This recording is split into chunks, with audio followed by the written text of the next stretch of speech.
I wrote a lot of songs early on, and when I moved to California when I was 18, I quickly realized that all of them were shit. You know, it didn't really matter. But what I did learn out of that stuff was to just keep writing and writing and writing, and out of everything there was going to be something good. And also the biggest part that I learned was the rewrite. The many people that think they've written it, it's down, they put it on tape quickly, and they think they have a song. And sometimes you need to rewrite these things until you're sure you have a song. And it's not just sure because your best friend says it sounds good, but you know, if you studied the craft at all, you'll know when that song's complete. You'll know what's going on. I've written, I wasn't sure how many songs I've written, or how many, I still don't know how many songs I've actually written, but as far as getting cuts, we finally got a system through my publishing company, and we went back and we kind of inputted all the stuff and looked at what was actually paying any kind of money, and I'm talking from 1 cent to whatever the number is. And there ended up being almost 600 songs that had been cut commercially that were making some money over the years, everywhere from the Philippines to, you know, Canada to Iceland. And so it's pretty interesting to take a look at it, you know, as you look back, you know. And I don't think in a songwriting, for me anyway, I never planned a songwriting career. I just did that as part of the process, you know. I wanted to be a singer, wanted to be a band, you know. I wanted to have a record deal, just like so many others. And the songwriting kind of came to go, well, if I'm going to do that, then maybe I should do this too. And it didn't necessarily come from a spot of I thought I had a lot to say, you know. There were songs that were like that, you know, when you'd get sad or depressed or excited or happy or a new redhead in your life or whatever it was, you know, you could get excited about those things and you write about it. But mostly for me it was kind of a decision of going, somebody else is going to write these things for me if I don't figure out what I want to do and say the way I want to say it. So that's kind of how it started. When I got signed to Island Music in 77 or something, right after I got to California, and that's when I realized I didn't have any songs. You know, they signed me for my back catalog, and I'm looking at this stuff and going, as I'm sitting talking with the professional guys, going, well, this isn't quite ready. This is because they knew, and I thought, I got all this. I got 40 songs. You know, I'm on the way. I think I had one, you know, and they signed me anyway. But it gave me an opportunity to have to be serious about the writing. I wasn't going to be able to just bullshit it anymore, you know, basically. So so I did that, and did that for a couple years with Island Music, and I learned a lot because you got kind of thrown into the fire. You know, they were looking for something for Anne Murray or something for the Commodores or something for Rod Stewart or whatever, and you just go, you get in a room just like this, and you sit there and you start pounding it out, try to come up with something.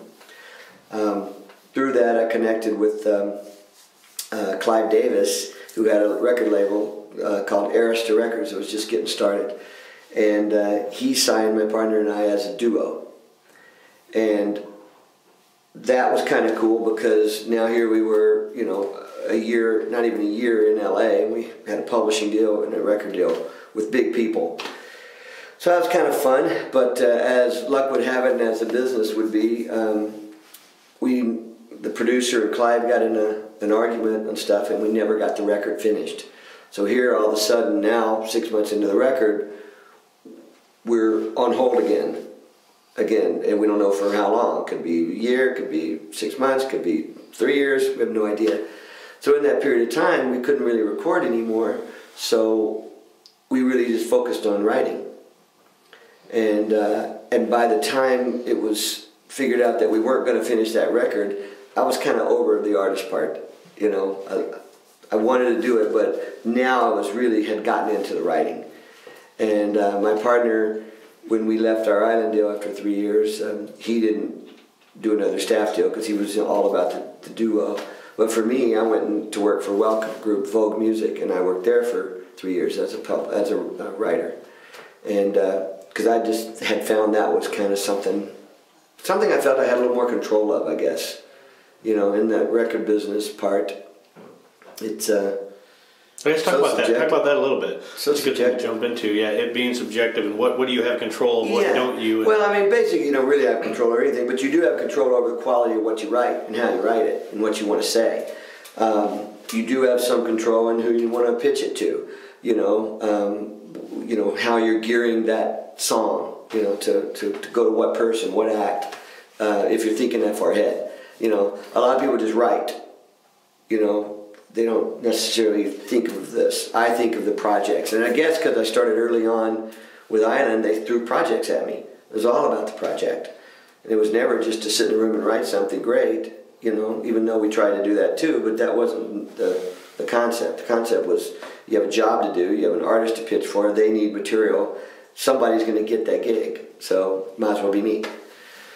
So I think the writing, the staff writing, just gave me a whole different perspective as far as at least this part I knew I could write for. I didn't get everything that was pitched, obviously. I didn't lock down every single one, but I learned from something every time I did it. I learned how to be better at that, or how to listen better to what they really want. Sometimes they write down what they want, they say what they want, but you've got to look at the project itself and kind of read between the lines a bit, because what they say they want and what they actually end up with can be two very different things. So I don't think there is any, I mean, your control is kind of how you see yourself, you know, what you want to do.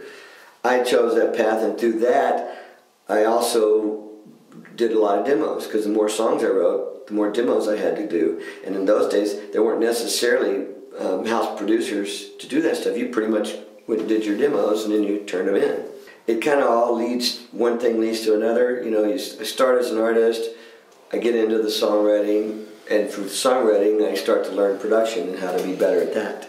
And everything kind of starts working because it all works hand in hand. And I did hundreds and hundreds and hundreds of demos. So by the time I came out to Nashville in '93, I probably had produced 500, 600 demos of stuff. You know, different versions, different songs, different acts I was working with. Somebody that didn't have the concept for production, maybe I did, and they'd hire me to do this stuff. So I came out here pretty prepared for the Nashville songwriting community. And even though my goal when I got out here was not to be a writer here, my goal was I just produced Paul Jefferson, and my goal was to get him a deal. So things switched from early on, where I was an artist and gung-ho about it, to, you know, 13 years later, everything changed.